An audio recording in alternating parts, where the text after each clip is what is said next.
সোমবার সকাল 10:30টায় কক্সবাজারের উখিয়ার রোহিঙ্গা ক্যাম্পে পৌঁছান জাতিসংঘের মিয়ানমার বিষয়ক বিশেষ দূত জুলি বিশপ। সঙ্গে ছিলেন প্রতিনিধি দলের আরও 2 সদস্য।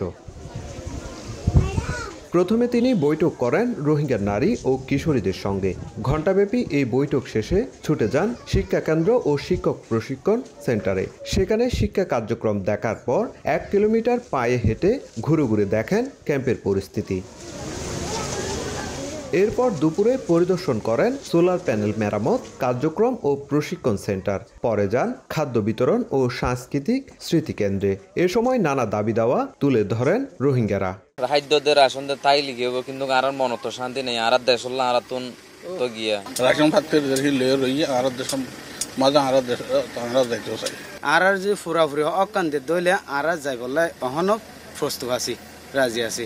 জুলি বিশপের সফর ঘিরে আশায় বুক বাঁধছেন রোহিঙ্গারা। তাদের আশা নিজ ভূমে ফেরাতে কার্যকর ব্যবস্থা নিবে জাতিসংঘ। অর্ধেক পাউডারে দ্বিগুণ উজ্জ্বলতা। নতুন রিন অ্যাডভান্সড অর্ধেক পাউডারে দ্বিগুণ উজ্জ্বলতা। জাতিসংঘ তো আর রিকোয়েস্ট করি দে আর দেশ আর হক লয় ফেরক যাই পারিবেন। কিভাবে হক লয় আর রাইট লয়ারে আর কিভাবে আর সাদে জিয়ান হক আছে আর যাইতে আর দাবি হইলে জাতিসংঘের কাছে ইয়ান। রোহিঙ্গা যুবকদের পাশাপাশি স্থানীয়দের সঙ্গেও বৈঠক করেন জুলি বিশপ।